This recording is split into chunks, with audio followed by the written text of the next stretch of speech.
کہ اللہ نے اگر مجھے اس کرسی پہ پہنچایا اور اللہ پاک مجھے اتنی صلاحیت بھی دے گا کہ میں اس کو چلا سکوں گا، اور اس سارا کام اللہ کرنے والا، میں اللہ سے رجوع کروں گا۔ میری غیبی مدد جیسی آج تک اللہ نے کی آگے چلاتے رہے، اور مجھے پوری اللہ پر بھروسہ ہے کہ میں یہاں پورا کھرا اتروں گا۔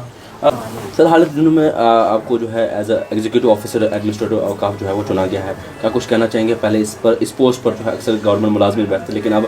بی جے پی کی جانب سے جو ہے ان لوگوں کو چنا جا رہا ہے، ان لوگوں کو موقع دیا جا رہا ہے، کیا کچھ اس حوالے سے کہنا چاہیں گے؟ اعوذ باللہ من الشیطان الرجیم، بسم اللہ الرحمن الرحیم۔ کیونکہ یہ وقف بورڈ جو ہے یہ پارٹیکولر ایک مسلم کمیونٹی کے مسائل دیکھتا ہے، ان کی جو پراپرٹی ہے، ہماری درگاہیں ہیں، مساجد ہیں، مدرسے ہیں، باقی عیدگاہ وغیرہ، انہی چیزوں پہ یہ وقف بورڈ جو دیکھتا ہے۔ تو ظاہر سی بات ہے کہ پہلے بھی یہ ہوا کرتا تھا، کوئی آج کی نئی بات نہیں ہے۔ پہلی سرکاروں میں بھی پولیٹیکل آدمیوں کو ان عہدوں پہ بٹھایا گیا، لیکن ٹاپ لیول پہ جیسے ہماری درخشاں اندرابی جی ہیں، یہیں تک ان کو سیمت کیا جاتا تھا، لیکن ڈسٹرکٹ لیول، بلاک لیول یا ممبرشپ پہ، گراس روٹ لیول پہ اس کو نہیں بڑھاوا دیا تھا۔ لیکن آج ہماری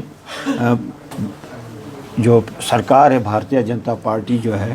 ان کے ہمارے صدر رویندر رینا صاحب، اشوک کول صاحب، اور ہمارے ضلع ڈوڈا کے لیجسلیچر صاحب کا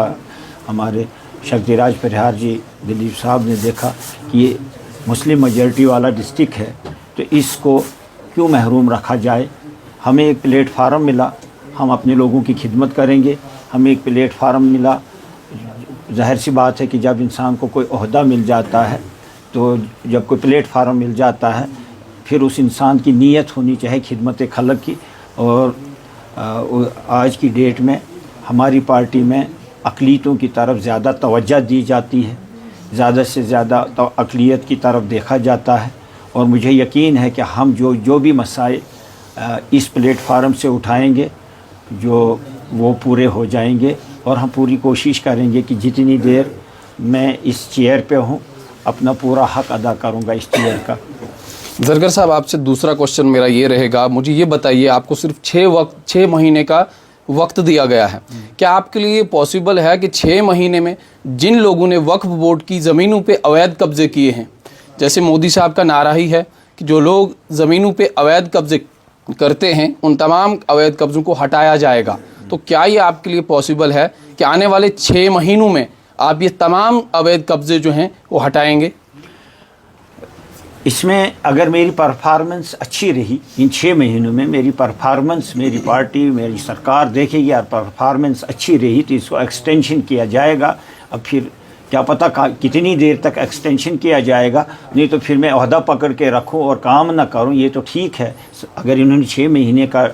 ٹائم دیا ہے تو اس سے یہ ہوگا کہ میں فکر میں رہوں کہ میں اپنی پرفارمنس دکھاؤں، نہیں تو میں نے کرسی پکڑ کے اپنے گھر بیٹھنا تھا، کوئی آؤٹ پٹ نہیں ہوتا، تو دوسرے بندے کو یہاں حق ملتا جو اچھا کام مجھ سے جو اچھا تجربہ کار ہوتا۔ لیکن یہ اچھا ہے کہ 6 مہینے کا ہو، پھر اگر میری پرفارمنس اچھی ہوگی مجھے ایکسٹینشن بھی دی جا سکتی ہے۔ لگتا ہے آپ کو کہ آپ کی پرفارمنس اچھی رہے گی؟ جس طریقے سے آپ کا کاریہ باہک جو ہے وہ بہت بڑا ہے، آپ کے امپلائیز، آپ ایک کمپنی کے مالک ہیں، آپ کے پاس 150 سے زیادہ جو ہے کمپنی میں آپ کے ساتھ لوگ کام کرتے ہیں، تو لگتا ہے آپ کو آپ وقف بورڈ کے لیے زیادہ کام یا زیادہ وقت دے سکتے ہیں؟ انشاءاللہ دیکھو،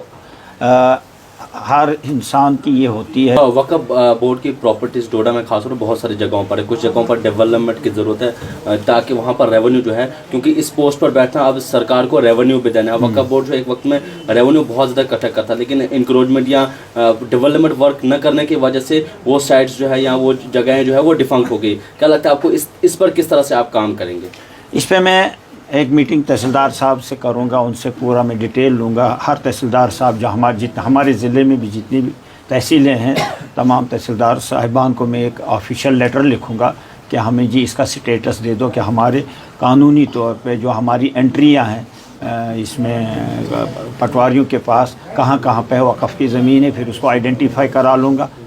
اس کی ڈیمارکیشن کرانے کے بعد جو کسی کے پاس ناجائز ہوگی تو اس کو خالی کرا لیں گے۔ یہ کون سی بڑی بات ہے آج خالی کرانا، ڈیولپ ہو جائے گی، ڈیولپ ہو جائے گی۔ دیکھو مجھے پوری ہوپ ہے کہ اس میں کسی نہ کسی طریقے سے ہم فنڈس